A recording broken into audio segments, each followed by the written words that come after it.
and welcome to Amy of Melbourne. I'm Amy, obviously, and today I'm going to be showing you through all of the things that I've made in the year 2022.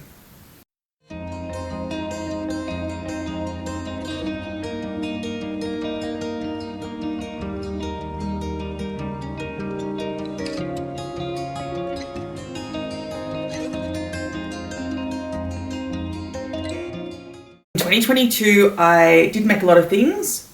I particularly made a lot of pattern tests. I've also made a lot of more costumey one-off pieces that aren't really for my wardrobe, which I didn't mean to do. I was planning on being very practical this year and I have not been, but that's okay.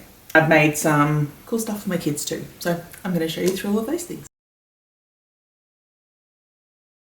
The first dress that I made this year is this one. This is the Lyra dress from Tilly and the Buttons. I love the way this fits, but I do not like the fabric that I chose. It's a very me thing. It reminds me of my school uniform. But it's a really great dress. I did well. It's got pockets and buttons and a collar stand. So I think this one I'm going to sell at the A+ market this year. In 2023, because yeah, I'm not reaching for it because every time I wear it I feel like I'm in my school uniform. The next thing that I made in 2022 was the Gilbert top. I adore this. I wear it all the time. It is incredibly comfortable. It's really well drafted. I love the camp collar, buttons. I wish that I made mine just slightly longer. I forgot to. I always need to make things a little bit longer. I'm a little bit taller than the average.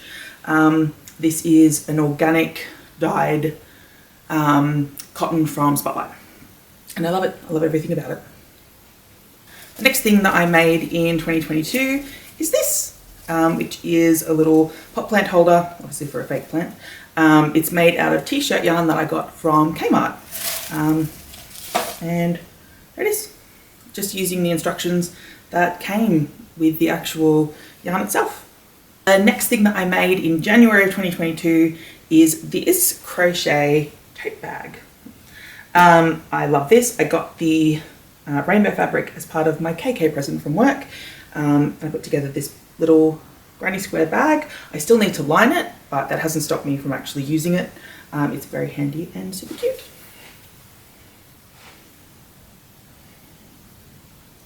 The next thing I made in January of 2022 is this Tilly and the Buttons indigo dress. I love the indigo dress. It's also what I'm wearing now.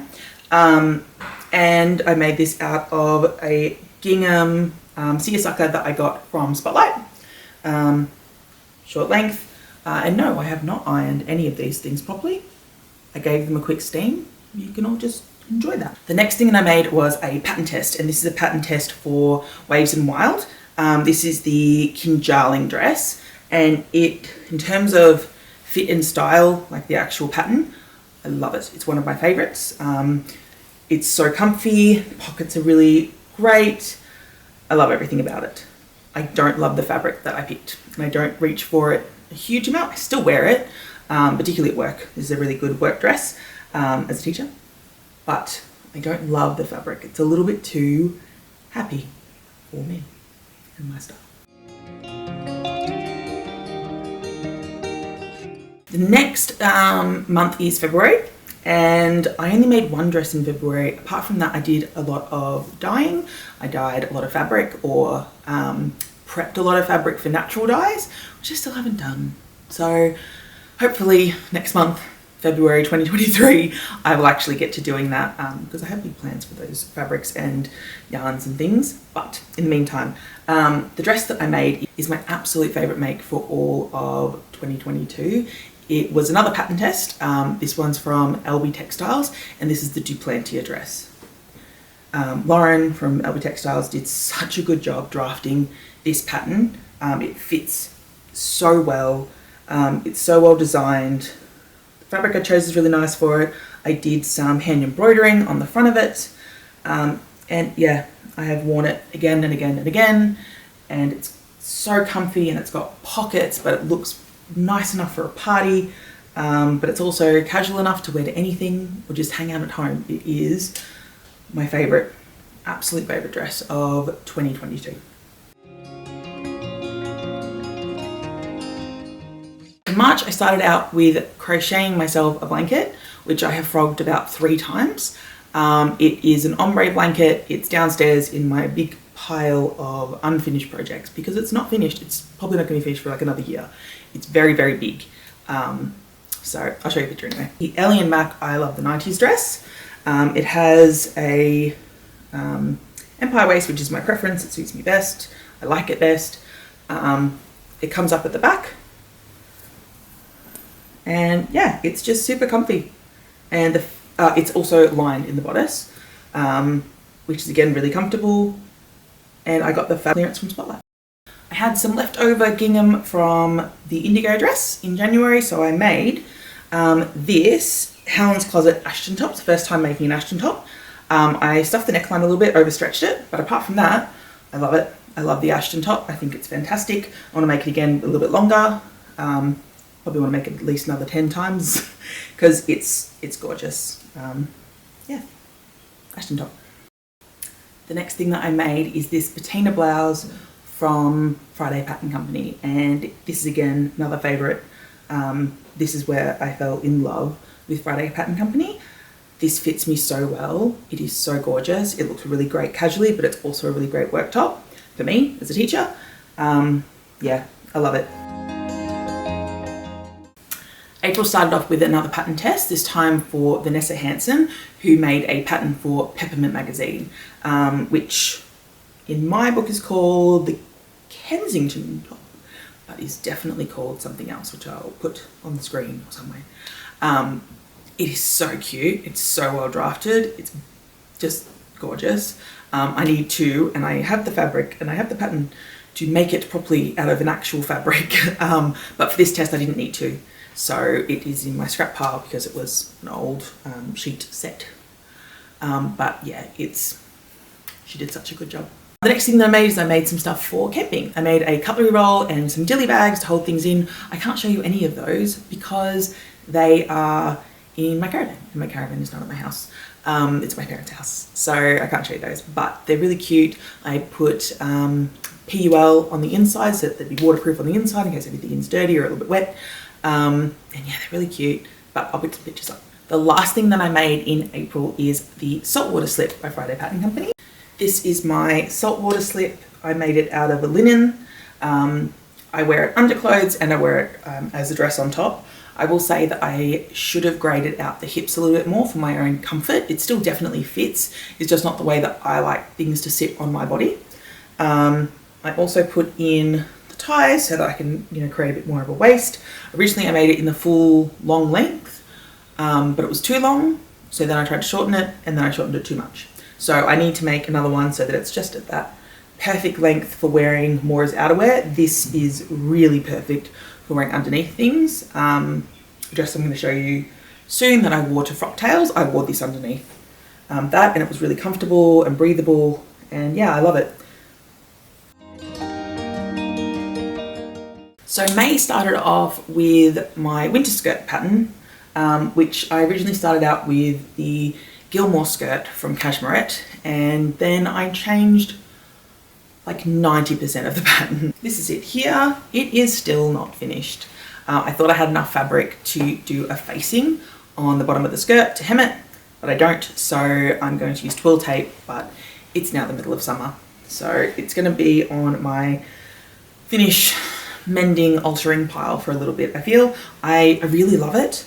I put in some pockets, which are great.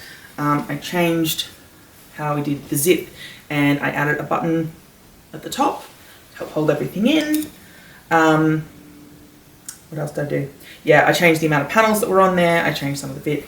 So it is no longer a Gilmore skirt, but it is still lovely either way. It's made from a wool poly blend from Spotlight. Yeah, so it's not quite a circle skirt anymore, like the way I've redrafted it. I'd probably say that I'd like it to be a little bit less flouncy still, but overall very cute, and I can't wait to wear it next winter and autumn. This very soft, floaty number is the dress that I made for frock tails. It is a fabric that I found on clearance at Spotlight. which is just an organza. I did all French seams, and it's the Tilly and the Buttons indigo again. And then I just extended the skirt and extended the skirt and then extended the skirt till it's full length. I originally wanted to, and I wish I had have, but I ran out of time. I originally wanted to add a gathered frill type thing on the bottom. And I think that would have looked even more spectacular and better and all the things, but I didn't. But yes, I'm very proud of this make. It was really, really hard to make. This doesn't press very well at all, if at all. So trying to get everything done was hard. The idea that all of my seams were going to be on show at Frocktails, of all the places in the world to wear something where you can see every single stitch, it seems like insanity, but it's really cool. So now I just need to work out whether or not it stays as this big full length ball gown, or if I chop it so that it's a bit more wearable, or if I chop it completely and make it into a peplum top. I don't know what I would wear more. I'm thinking that I'm going to make it more of a midi length. We'll see. That's not a summer problem because I live in Australia and we can't wear polyester in summer. The next thing that I made is probably my most worn make of 2022, and it's just a basic top. It's just a basic black long sleeve top. Originally made it for camping more than anything else. We go camping a lot, obviously. And I wanted something that was comfy and that fit me and that wasn't too oversized and had actually long enough sleeves. And so I made this, and I used the Do It Yourself Better Club, DIYB Club, anything but basic t-shirt pattern, which I've used a few times actually, and it's a really, really good pattern. We're up to June. We're getting through. The first thing that I made in June were these lovely little slippies. These are from Twig and Tail. I had a big year of Twig and Tail this year. I made the women's 11, men's 9.5 using the measuring guide. I probably could have gone up again because my feet are massive. They have a pleather sole for a bit of grip. They're fluffy on the inside, and then they've got this really cute pattern. All of the stuff that I used for it is from Spotlight. But yeah, I love these. These are brilliant. The next thing that I made was another pattern test. This one is from Twig and Tail, and this is the Fable dress. Twig and Tail in the middle of the year decided to go back through quite a few of their previous patterns and include more sizes, a larger size range, which is fantastic. So I made this one. I actually made the buttons myself as well. They're resin buttons that I made. It's a princess seam, and then I added in the elastic at the back, which is one of the options that the dress has in 3/4 length. This is incredibly comfortable. I probably could have sized down. There's a lot of ease in the pattern, which is great, no problem at all. It's also drafted for a larger bust than mine, so how dare you? So I did a small bust adjustment on princess seams, but that's a bit hard. And overall, I wish it was just a little bit cinched in, smaller, but it's still really gorgeous. I wear it all the time. It's incredibly comfortable. It's got great pockets. This is, I would say, like the perfect autumn dress, particularly that start of autumn where it's still a little bit warm. Beautiful. The next thing I made was another indigo dress. I know I make a lot of them. They are very much for me, like, because I've done all the adjustments, they are my ultimate everyday kind of easy dress to make. If I don't know what to do with the fabric, I just make an indigo. So I made this out of a double gauze in lilac, which is really lovely. I don't wear it heaps. It's got too wide of a neckline, I think because of the double gauze. It's sort of stretched a bit, and so it feels a bit like it's not sitting right. But it's still really, really comfortable, and it's very cute. June was the month, and I have no idea why, but it's the month that I decided to go a bit ham with my Centro knitting machine, and I knitted a bunch of beanies. The first beanie that I made is this one, which didn't turn out great. I didn't use a tied enough tension on the machine, but it was my first one. So, you know, you live and learn. But yeah, first one. The next one that I made, which is probably the prettiest, is this one for my daughter, which is rainbow. It's using the same rainbow yarn that I used on the bag that I made earlier that I got as a KK present, and it's just so cute and it looks so beautiful on her. It is a little bit big. Again, I didn't use a tight enough tension, but also the centre that I have is more for adult size beanies, not so much for kids, and my daughter is only 4. So, but yeah, it's very cute. The last beanie that I made in June is this two-toned beanie. This is the best one that I made. It's just for myself and it's really cute and it fits on my ginormous head, so that's great. I got the tension right, but yes, very cute. July was school holidays, so I spent quite a bit of time making my first ever bra. This is the Willowdale bra from Kashmirat. It does not fit me. The band fits and I sewed it really well, and I'm really proud of myself, and I'm still going to keep it the way it is. I'm not going to pull it apart or anything, just so I can have it as a reference guide to make more in the future, because I do want to make more. But yeah, the cup size is drastically too big and it's not really the right shape for me anyway. So I have bought from Orange Lingerie another pattern that I'm going to try, and then I also have the Ava set from Designer Stitch, and I want to try that too. But yeah, but I made my first one. I'm quite proud of that. The next project that you're going to see, I have not started properly. I've made all of the hexagons, but I have not turned them into anything, which is really unfortunate because I can't wait for this dress. I think I'm stuck because I'm not sure whether to use a plain linen as the main part of the dress, or if I want to use some of my vintage fabrics. So I think that's the main thing stalling me, but I'm going to use the Stitch Witch Tudor dress. Capulet dress. I have both, I don't know. So the Capulet dress, which is bandeau and then big puffy sleeves and nice big falling dress, and it's very cute. It's a very silky style dress, and I can't wait to make it. But yeah, I'm a little stuck. Let me know in the comments, what do you think? Should it be plain white linen, or should I go with one of my vintage fabrics and continue the patchwork sort of thing in the rest of the dress? In August I started off by making some undies, but I'm not going to show them to you because they're undies and no. But I used the Tilly and the Buttons Iris knickers pattern, and it's really great. Drafted well, if anything sized down a smidge, depending on the elasticity of the fabric that you use. After that I made my Friday Pattern Company Ilford jacket, and I love this thing. I've worn it so much, even though I stuffed up a couple of things. The thing that I stuffed up most is the buttons. They're around the wrong, the buttonholes are around the wrong way. They should be all vertical, not horizontal. But everything else is pretty good. I did find that the sleeves were a little bit tight towards the bottom in this. I don't know why, but it has, Friday Pattern Company has quite a lot of seam allowance, so I was able to sort of use that up to make sure it fits nicely, and it's gorgeous. So comfy, again made with the idea of camping. I did hack it a little bit. I changed the collar so the collar was a little bit larger so that it looked a little bit more vintage, because that's the style I like. But yeah, love it. The next project that you're seeing I can't show you because it is with the recipient. It was a present for my nephew Eddie, and it's just a little lap blanket for in a car or in a pram. I make them for all the new kitties in my life. And Eddie's no different, of course, because he's my beautiful nephew. Now we're on to September, and September started out with another beanie knitted on my Centro machine. Rude.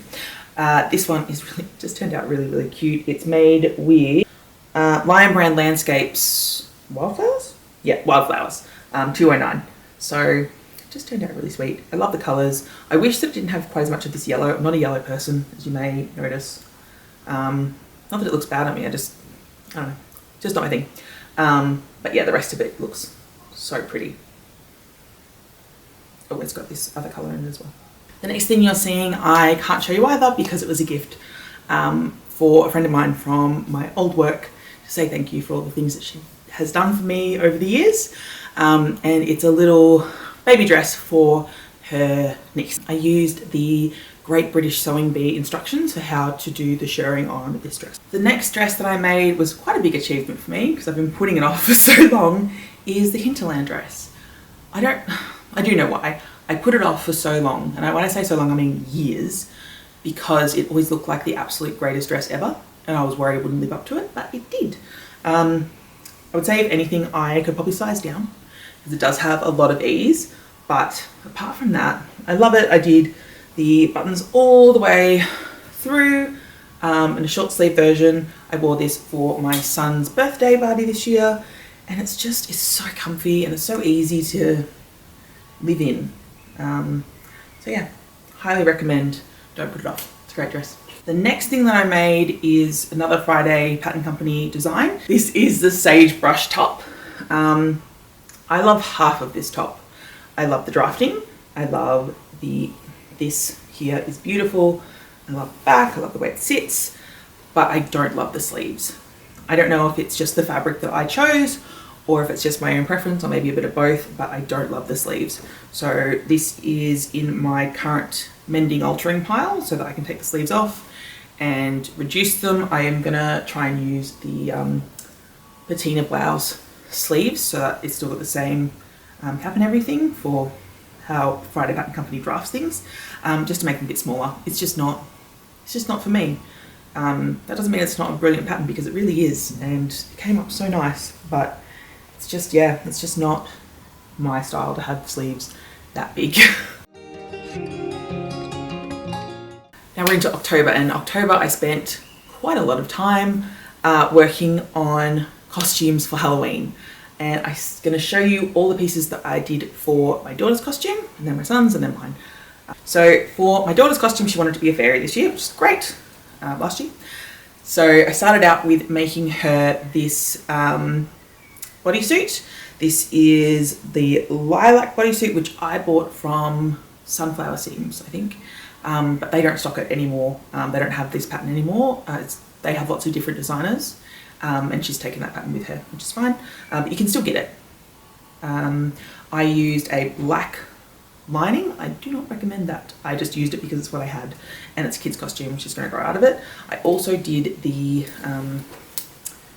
higher neckline, my daughter's choice, not mine. If you're going to use fabric like the stretch velvet, you really need to do the lower back line so that they can get in and out of the leotard easier. And then I added some flowers as a little bit of a decorative piece to make it look more interesting at the top. To this I added a skirt. The skirt I self-drafted. It's got a lining and a fold over, basically facing over the top of the elastic, and then I added some little bits of things because it's fairy. This is really easy. You just cut big squares, you hold the squares by the center, and then that center piece that you've grabbed, that's what you sew in, and it makes this really lovely handkerchief bottom on the dress. I used several different weights of tulle, and yeah, I think it turned out really beautiful. My daughter loves it. She loves to wear it still now as a costume piece. The last thing that I made for my daughter for her Halloween costume is the wings, and I used the twig and tail wings patterns. I think these are the Woodland Sprite ones. They've got lots. I own them all because they're so amazing and beautiful and awesome. It requires quilting skills, so it's an intermediate to advanced skill. They're great. They have adjustable straps at the back. You can make them adjustable, and they're very soft and they're very comfortable. It was great that my kids didn't have to take the wings off when they were sitting in a pram or sitting in a restaurant when we had dinner, any of those things, and they pack up really easily, and then you just re-iron them.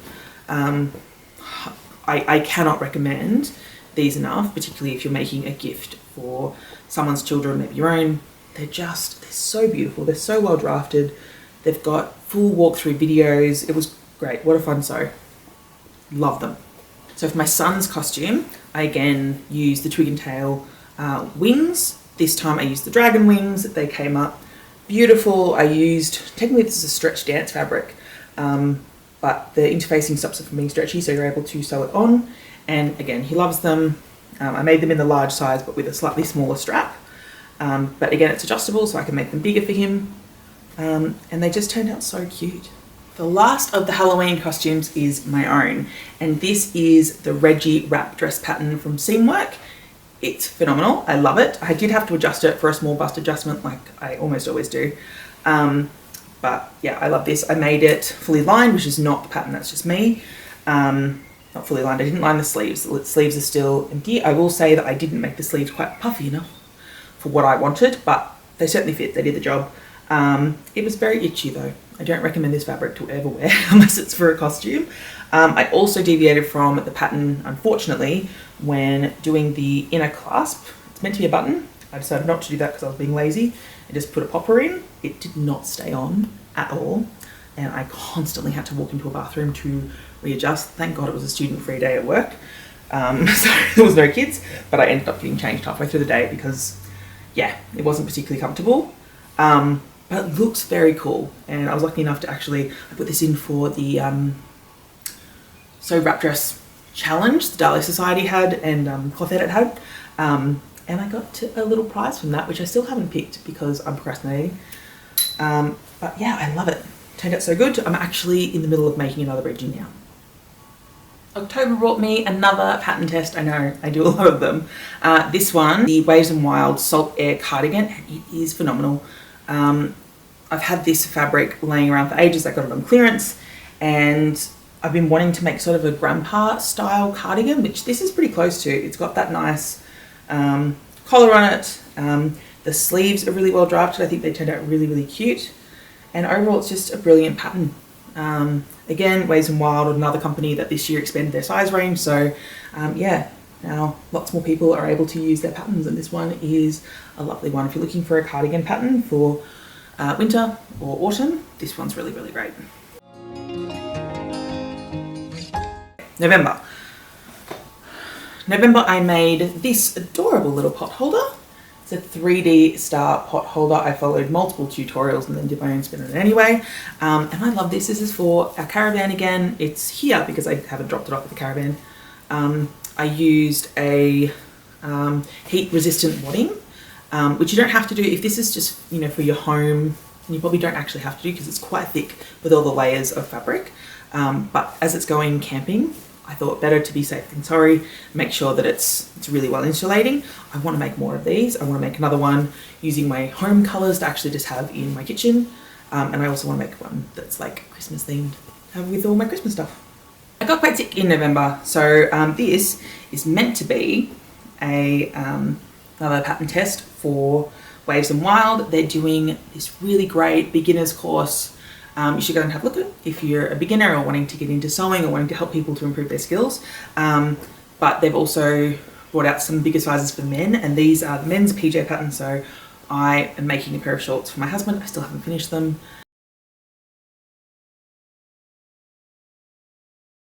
So far, the pattern is drafted really, really well. She's done a great job. As always, she's really thorough testing, particularly as it's a beginner's course, to make sure that everything that you're going to make in the course is really well fitting. November is also when I launched my craft kits for sale and started making them and planning them and everything.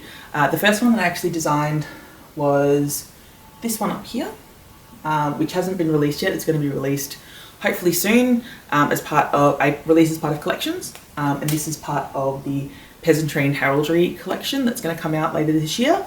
Yeah, I love it. It's like my absolute favourite. I've started making the proper sample with all the right colours from Cottage Garden Threads. This is the first of the designs that I've released for embroidery kits. This is the Luna embroidery pattern from the Luna collection. It's quite a simple one, but it's really, really good for the very beginners to start out and learn exactly how to do things, and it's very cute. Another one that has not been released yet, and it's literally going to be released next week, is this one here. It's from the Atmosphere collection, which is the next collection to come out. And yeah, it's really cute little umbrella done in a sort of a tattoo style. So look out for that one. If you want to stay up to date, you can sign up to my mailing list on my website, www.amyofmelbourne.com. You can follow me, you can add me as one of your favourite shops on Etsy, which is where I sell, or you can like and subscribe, and I'll let you know when these are getting released. The first thing that I designed in December, which I still haven't actually ironed off any of the stuff underneath, but it's this, and this is still a free download if you sign up to my mailing list on my website, and it is the Christmas 2020 embroidery pattern, and it is inspired by Tim Burton. You might be able to tell. But yes, very cute little simple project. This one is only a PDF download. It's not a full kit because obviously it's free. After this, I designed my first crochet pattern, and this is the lino crochet bag. This is a great way to start learning how to do a graphghan, and a graphghan is where you basically make a picture or a motif using the stitches in your crochet. So this one has a lunar print, the moon phases on it, and it's really cute. I still have to line this. I still have to make a tutorial about how to line this, so it's not completely finished yet, but it's pretty close to, and it's such a handy, cute little size, particularly for actually other crochet projects. Fit really well into here, or knitting projects, and it's just so cute. I'm so proud of this one. The next thing I can't show you because they have been sold, and that is some of my custom kits. So as part of my Etsy site, I make custom embroidery kits. So I made some of those. I made one for someone's great grandmother, and then another one that I actually made for my husband's cousin as part of her Christmas present this year. So I'll put some pictures up of what they look like, but I can't show you because they're already gone. I also made a custom bag kit. It will be a kit that's going to be for sale on my Etsy really soon as part of the Forager collection, which is the one to come out up after Atmosphere. It is adorable, and it's a really great way of getting into English paper piecing. And everyone who has received one so far, and 3 people have received custom versions of this kit, has been really excited about them and really happy with them. So hopefully other people will be too. I don't know where I put this other one. It's in the works. This is again part of the Forager set. I need to change it. I've made it too big. I think it needs to be a smaller motif because it's taking forever to actually make. But it's this beautiful mushroom embroidery design. It's based on some Australian mushrooms, and it's so cute. And it's got lots of moss, and it's all the cozy cottagecore feels, which I love. Okay, the next one is super exciting. I'm really proud. This is the first pattern that I have fully drafted myself to sell as a pattern. It's going to be the second one that I release. I have another one that I'm working on that I'm closer in digitizing, but I haven't got a nice twirl made up of it, so I can't show it to you. Which is called the Artemis, and that's going to be out the start of this year, I promise. But the next one I made as my Christmas dress, and I used this awesome Nightmare Before Christmas fabric. The dress is a fairly basic bodice with darts, but it has a gap at the back. I do need to change the design a bit. It comes out too far at the side, so you can't wear a bra with it, which is not what I want. I want to be able to actually choose to wear a bra if I want to wear a bra. And I made the elastic too loose, so it sort of pops down a bit too far. But apart from that, it's pretty spot on, and I am stoked with it. It was very wearable for Christmas. It's lined at the top, but not the actual skirt itself. And yeah, it's just so cute. The next thing I started at the very end of December, and it is crocheting my own socks. I received the yarn for Christmas from my mum and dad, and so now I'm starting to make my own little sockies. They're turning out really cute. I'll put a link to where you can get the pattern from. I just have to do the rib top, and then this one's done and I can move on to the next one. The yarn is from Hobby. The last thing in my sewing journal that I wanted to show you was the Reggie wrap dress that I'm trying to make. I did not get anywhere near getting it done. All I have is the pieces cut out. I dyed the fabric myself in July, and now I'm finally turning it into something. I think I still want it to be a darker colour, so I'm going to over dye it once I've made it and try and get it to be a darker colour. It is a linen that I got on clearance from Spotlight that I didn't particularly like the colour of, so I've dyed it. But it will be beautiful when I'm finished with it. I wanted to show you 2 other things as part of the wrap up. These are some things that I started in 2021 or earlier that I wanted to show you that I finished this year. So the first one is this.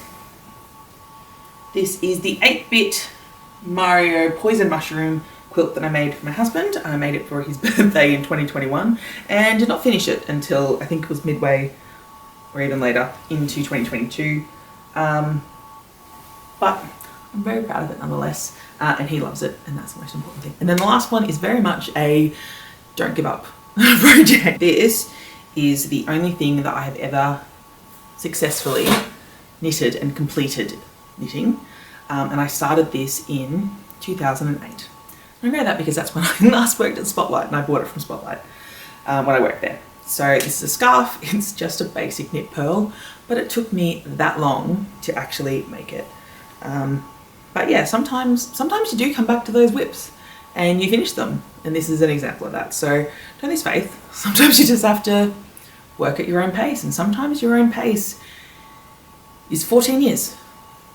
That's okay. Anyway, that's everything that I started and made this year in 2022. I hope that you enjoyed having a look back at my makes for this year with me. Please like and subscribe if you like this video. I would really appreciate it. And also follow me on Instagram and have a look and see when I am releasing some of my new patterns and kits and things like that. Thank you so much for coming along the journey with us.